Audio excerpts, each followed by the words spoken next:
spent the last 9 months in survival mode. What even is survival mode? Are you in it? Am I still in it? Hello, my name is Stella. Yeah, that was me. I have just gone through a massive journey. Those women who look like they are the most capable or are the most capable are actually the ones that are the furthest from safety. That feels really fucking lonely. It doesn't always look like you are falling apart. There was this constant grade of alertness. It never turned off. Wow, I am sorry. I don't even know what to do. I don't know how to talk to you guys. Start again. Hello, you guys. Welcome. I don't even know how to start this. It has been a hot minute. It has been, I'm pretty sure, almost 9 months, which is crazy. Like, that's how long it takes to grow a baby inside a stomach. You could say I've had a rebirth. If you're new here, hello, welcome. My name is Stella. I am a trauma-informed mindset coach, and I am on a mission to support high-functioning, hyper-independent women who are just done with feeling like they're surviving success and are ready to actually start feeling it. And if you're returning, I just want to say I see all of your messages and your stories when we had the Spotify Wrapped about the podcast. Like, I see you all, and I just want to say, like, from the bottom of my heart, I am so grateful for you all.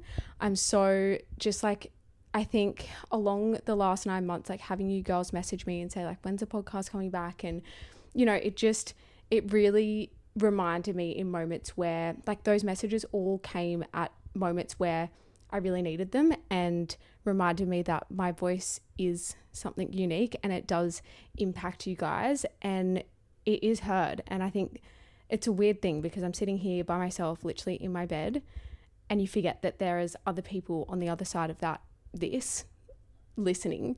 It's a moment that I don't take for granted, and I truly feel so honored to have the opportunity to be able to do that. So I want to say thank you to all of you. Okay, so as you guys have probably read from the title of this week's episode, I didn't realize, but I spent the last 9 months in survival mode, and I wrote all of this out, and I thought, do you know what? This is the perfect episode to come back to the podcast with and talk about it. So if you see me looking down, it's because I've put my heart and soul into my laptop. There's a lot that I want to talk about and I don't want to miss any of it. So you see me looking down, that's what we're doing. But yeah, so essentially the last 9 months, I did not realize that I was in survival mode. And I guess I thought that I was busy. I thought that it was a hard season. I thought that I was coping. And for 9 months, I was functioning. I was working. I was leading. I was showing up for clients. I was showing up for others. I was, doing the therapy sessions, showing up for myself. I was filming content, actually a little bit here and there with that. But like I was showing up to the best of my ability, and I was coaching, I was, running the business, I was holding everything together. But just because you are holding it together does not mean that it's sustainable. And I think that that's one of the biggest misconceptions, at least that I held about survival mode. My body was tight, my breathing was shallow, rapid, quick, my sleep was fractured, so fractured. There was this constant grade of alertness, and no matter how intentional I tried to be or I was, it never turned off. It felt heavy. It felt lonely. Funnily enough, I didn't feel broken as I'd kind of assumed survival mode would feel. What I've come to understand is that survival mode, it doesn't always look like you are falling apart. And I think that's one of the biggest misconceptions I had, is that if you're in survival mode, you're going to look like you're falling apart. But in fact, in my case, it really didn't look like that at all. And that's exactly why I am drawn to come here and sit down and talk to you girls about all of this, or boys if you're listening as well, so that I can bring you along this journey, because that's why I started the podcast and my social media and coaching and all of that, because I, for whatever reason, have been chosen to face the cards that I've been dealt. And I really do feel like I've got this gift, if you want, of being able to articulate how I'm feeling or open up, or, I hear it from clients all the time, making them feel so safe and seen and understood, and having such a pivotal point in their life and being able to bring them along their own transformation. So that's what's led me to now. I have just gone through a massive journey of, reaching this peak in survival mode and kind of breaking down the layers and coming out of that. And I think that this message is really important because sometimes survival mode looks like high functioning. Sometimes it looks like strength or productivity. And sometimes those women who look like they are the most capable or are the most capable are actually the ones that are the furthest from safety. And I think that's something that I really struggled with, is that feels really fucking lonely because nobody thinks that you're not coping, or everyone just assumes that you're capable and leaves you at that. I'm here because I know what it's like to be her. I know what it's like to assume that this is just my life. Like, what do you mean? Or to assume that you're the one that's responsible for the role of carrying everything on your own. I know what it's like to be so used to productivity, to the high cortisol, the shallow breathing, constant alertness, success, yet nothing feeling like you're finally there or that you've actually achieved that, or feeling that moment of success at the end. So if this is your normal, I want to say thank you. You're in the right place, and I want to bring you along this journey because it's been a wild ride. So I want to start with, what even is survival mode? Are you in it? Am I still in it? What actually is it? Basically, to put simply, it's when you're continuously mentally and physically exhausted. So it's where your brain is constantly operating in what we call as safe mode. Now you might be wondering, why might this happen, Stella? I'm so glad you asked. It happens because of continued stress, trauma, or burnout. Hello, my name is Stella. Yeah, that was me. I just want to call myself out right now because this is not some badge of honor, and I think that I tried to wear it as one because I didn't know what else to do with it. I thought that this is just life. Don't get me wrong, I am very, very proud of myself. I think that you should also be proud of yourself because at the end of the day, we are all doing the best that we can with what we've got. And I don't think you should blame yourself for not knowing what time could only teach you or what time could only heal. I just want to take this moment to, like, I see you, and there is no shame that you should give yourself in this conversation. You should be proud of yourself. You've done the best that you can.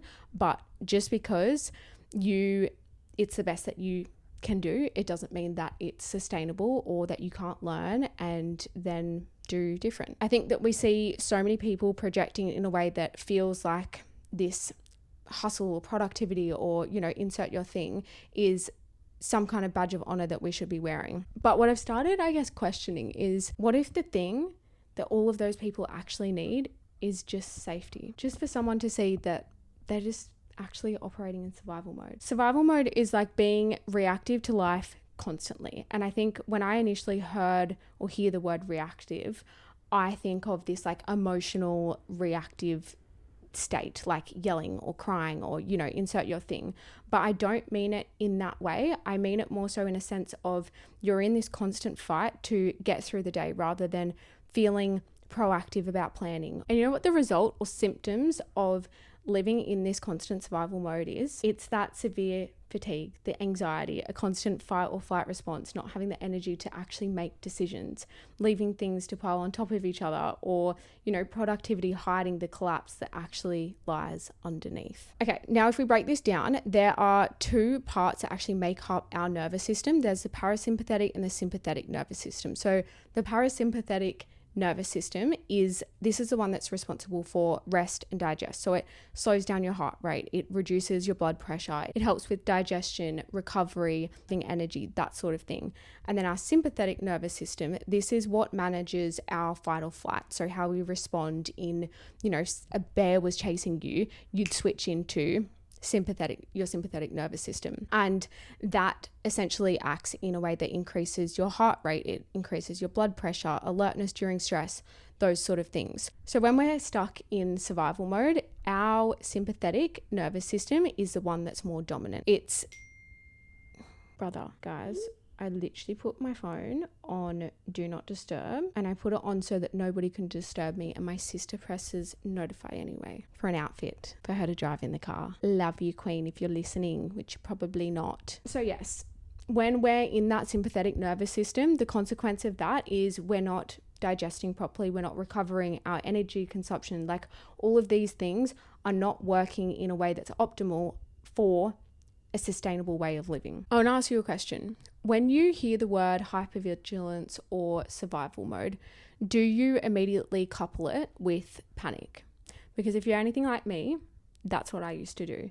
And I think when you guys listen to what I'm saying and there is still that essence of familiarity in that, it can feel a little bit confusing because you're battling between what you assumed was survival mode or hypervigilance being this panicked state. But being hypervigilant doesn't actually always mean that you're in this panicked state. Sometimes hypervigilance or survival mode is just your body constantly scanning because it's been operating like that for so long and it hasn't actually had a chance to let that guard down. So if this is you, I want you to know that there is absolutely nothing wrong with you. I know that you're doing your best. I know it feels like you're functioning. I know that this might feel like it's your normal. I want you to know that I truly do see you because I was you too. I was her. And as a high functioning woman myself, it wasn't even that I missed those early signals. I saw them. It was more so the fact that I'd never been taught that it was actually safe to land at those early signals. Instead, I overrode them. Okay, so moving on to another layer within this, I guess a bit more about my experience with it.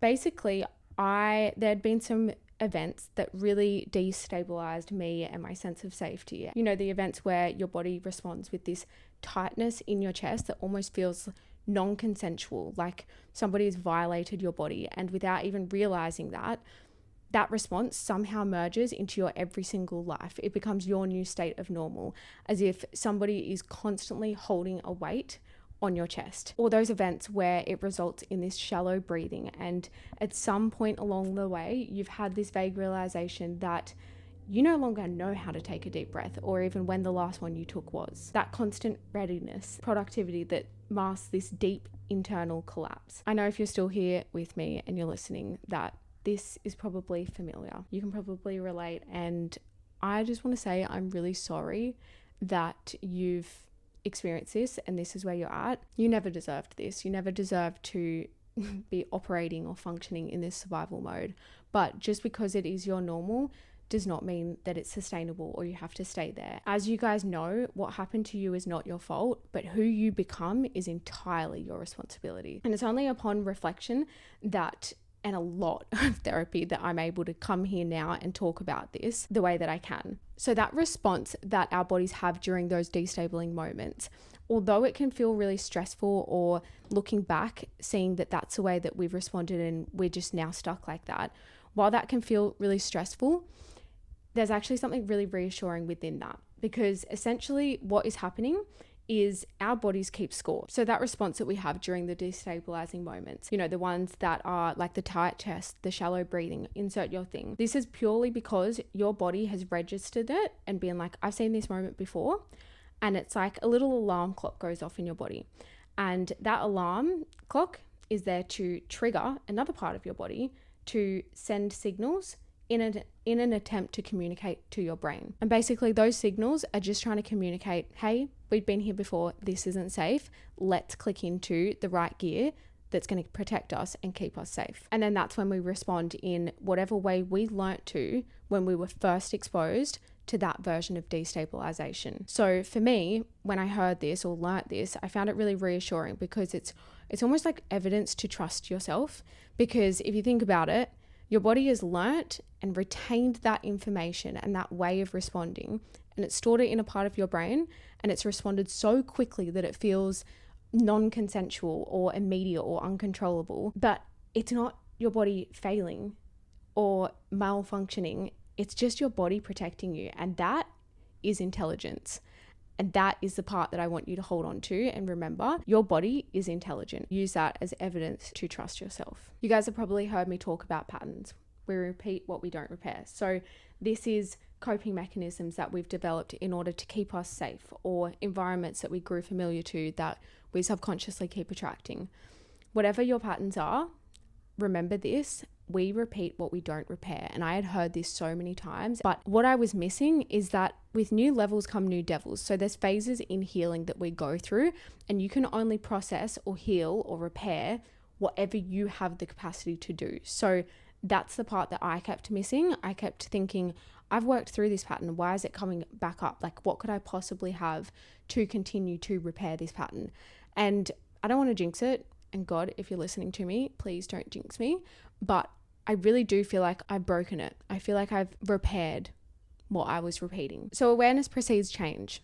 That's step one. That is, I feel like, what we saw in me starting coaching and this whole journey with supporting you guys, is there was so much awareness in that, and that does precede change, but awareness alone is not going to heal you or break the patterns or repair them on their own. So step two is finding the root and healing it there. So whatever event or moment it was that first created that pattern, that's where we need to start. And that's why I focus so much on inner child healing with a lot of my clients, because until we get to there, we're basically just putting band-aids on, and it helps, but you find yourself repeating that because we've not gotten to the root. Something that I always say is, with new levels come new devils, or when you ask for a new level, don't be surprised when your current one crumbles. So for me, I wanted to level up. I wanted to impact more people on a deeper level. I wanted to create or build assets. I wanted to reach new income goals, and I tried and I couldn't. I felt stuck. I tried so freaking hard, you guys. I thought that maybe it was I'm not smart enough, or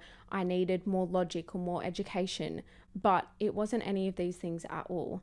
I was stuck at this level because I was operating in survival mode 24/7. And I mean, upon reflection, there's no real surprises here, is there? Because my mum literally watched my dad pass away while I was in her stomach. So survival mode was literally the only mode I knew. I'd never really known a life not in that mode. But you guys, the longer that I stayed in that survival mode, the more destabilizing events that I endured, until my body's quiet attempts of communicating to me became so fucking loud and deafening that I couldn't ignore them anymore. If we circle back to asking for a new level and not being surprised when your current one crumbles, this was my level. Survival mode was my level, and the patterns within that had to crumble in order for me to move forward. So if this is you, I guess want to give you a bit of reassurance and support in knowing that if you're listening to this episode, I really truly think that it is by accident. And I know that you hear these woo-woo people say that, but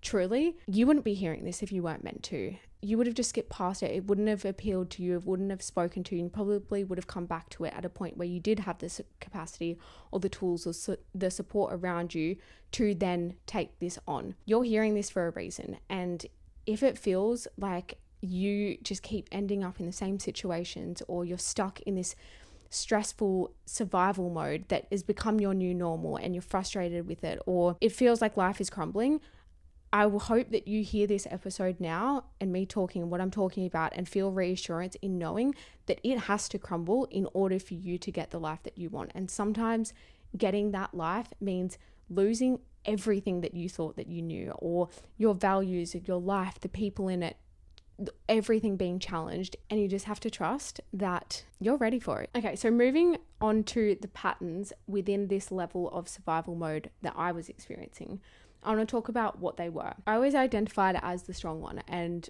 I guess I would say, how could I not? When I've been through this many things, how could I not identify as being strong? Like I am. I was a hyper capable one. I was hyper aware. I was hyper independent. And for so long, I wore that like a badge of honor, like I said at the start. But what I've realized is that hyper independence isn't confidence. It's often just a beautifully wrapped trauma response, if you will. And it's your nervous system saying, if I rely on anyone, I get hurt. If I stay in control, I stay safe. If I don't expect anything, I can't be disappointed. I can't be let down. And for me, that formed when my safety was compromised, or I wasn't protected, or, my pain wasn't believed, or when I had to stabilize the chaos that was around me. When being strong felt safer than being supported. But underneath that was a very exhausted little girl. She was isolated. She felt alone. This tension that felt like it had literally been there forever. It probably had. And this belief that nobody's coming to save me, or I don't deserve to be supported. And I don't mean that in some dramatic way, more so in a protective way. Like, this was my baseline. This is my standard. For so long, I assigned myself the role of rescuing others. Like, my worth was literally dependent on it. That was such a deep subconscious belief that I held about myself. And I guess that checks out when your worth is built on enduring, fixing, stabilizing others before you even have the awareness, let alone the language, to even know what self-worth is. I became the stabilizer. I became the rescuer, the strong one, If something was chaotic, I'd run in and regulate it. If someone was struggling, I'd hold them. If things were unstable, I'd endure it. So that chaos was familiar. It was normal. But you know what the result of that was? I subconsciously gravitated towards this intensity, people who needed me, situations where I became the emotional regulator, because that confirmed I matter when I hold it together. You guys, when I tell you, my identity was rattled when I stopped assigning myself this role of rescuing others. And respectfully, I don't know who I thought I was. Jesus, God. Anyway, for years, that identity worked. It really did, you guys. It created control. It created productivity. But the thing that it prevented me from was my ability to be feminine, to have that soft energy, to rest, to receive. And you deserve those things. I, for so long, just thought those things don't happen to people like me. Like, that's just not me. Or I just didn't even believe that that was a real thing in this world. And you know what, guys? That works. It worked for me until it didn't, and until it doesn't for you. And I think the thing that nobody tells us high functioning women is you can be strong and you can still be completely dysregulated. I was strong, but I was not regulated. And strength without regulation just becomes endurance, and endurance long term becomes collapse. See, us strong women, we often miss collapse because we've coupled that with breaking down or being a mess. But collapse does not always look like weakness. In fact, it often looks like working harder or pushing through, staying composed, still performing. But what if all of that is just masking dysregulation? I want to go back to what I started talking about at the very start of this episode, is being in survival mode is actually intelligence. It's literally your body doing exactly what it is designed to do, to protect you and to keep you safe. Hypervigilance is intelligent. Control is intelligent. Hyperindependence is intelligent. But just because those states are intelligent does not mean that you're meant to be in those states permanently. You're not meant to live your life constantly braced. Something that I've learned along this way is surviving is something that we're supposed to metabolize, meaning we're not supposed to just get through it and soldier on and shove it under a rug. It's something that we're supposed to, gradually adapt to and change and learn and grow through. And I guess if we look at food, for an example, and the way that our body metabolizes food, it's something like we do that actively. We do that internally, intentionally. Our body absorbs all of these nutrients and it sends it to different parts of our bodies so that we can then turn that into various parts of life, whether that's energy, the ability to go to sleep, or, lift weights, or go for a walk, or talk, use our brains, functions, like converting it into usable strength and energy. That same thing applies to surviving. We're supposed to metabolize it. We're not supposed to just get through and adapt to this state of surviving. We're supposed to allow ourselves time and support and, the tools or whatever it is to gradually apply that and to change and to learn and to grow through all of that. It's not supposed to be a life sentence or your new state. So with all of that said, I'm going to pretty confidently assume that if you're still listening, that you can relate in some capacity. I was her, and I'll be honest, guys, I'm still working through it. I still have my moments. I'm not perfect, but you're not supposed to be. You're supposed to, how boring would it be if you did have it all together and you were doing it perfectly? I want you to know that I see you and I understand you, and I'm sorry that this is the way that this is what you're navigating, but trust that God would not give you this if he didn't believe that you didn't have the strength and the capacity and the tools and the support around you to navigate it. I haven't decided yet if this is going to be a season, like just the theme of this season, or if I just make it into a little series. But I did think of a little name for it, and it's going to be Unmuted. So whether it turns into the theme of this season, or if it just becomes a series on the podcast, welcome. I want to be opening up conversations around all of this and each of the layers underneath it that make up this survival mode, and how I've navigated things, not just the revelations, but, the not so glamorous moments as well, because let's be real, growth isn't always glamorous. I want to share with you guys the do's and the don'ts, and how I now apply it to my everyday life, and how I've also integrated it in the way that I support and show up for my clients as well. As you can see, I'm in my bed, and I really fought. There was a lot of limiting beliefs, a lot of excuses that I made for myself in not doing the podcast from here. But do you know what's really funny? With this whole Coachella thing and Justin Bieber, and if you're not around it, he essentially got a laptop, I think it was, or he got something up that was showing like his YouTube videos of him singing, and he like duetted with this video and he was singing. The internet's been going wild about it being this like really healing inner child moment.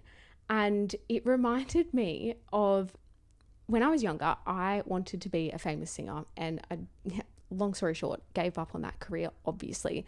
But I remember this dream that I held, and I thought, do you know what would be so cool? To get up on stage, but make the stage look like a bedroom. And that way, it's like, it's this nostalgic moment where you're this famous pop star singer and you're performing in your bedroom, and it's like this full circle moment because you start here in your bedroom and you're talking yap, and then suddenly you're in front of this big crowd of people in the same environment doing the same thing but just reaching a wider audience. And I realized I had planned to come back to the podcast in the comfort of my bed because I was like, this is me, like I just want this to be a relaxed, energy, comfortable, like safe space. And I was like, oh my God, this is like a full circle moment. Like little me, she thought that she was going to be this famous pop star singer and, have her moment like that. But this is it. This is my moment. This is my full circle moment. I am, in the comfort of my bed talking to 3 people listening. Jokes. There actually is quite a few of you that listen, which is kind of mortifying at the same time. But I'm here. I'm doing it in the comfort of my bed. I love you all so much, and I'm so grateful for each and every single one of you, whether you're new or you're returning. I appreciate you. I'm so grateful to have this opportunity and to just be here with the girls. If you haven't already, make sure that you are, if you're on YouTube, subscribe so that you're staying up to date. And if you're on Spotify, follow. I think it's follow. And rate the podcast if you're enjoying. If you're not, slide into the DMs and give me some constructive criticism because I love that shit. And I will see you girls in next week's episode. Next week, that feels so weird, but I love you all so much and I'll talk to you soon. Bye.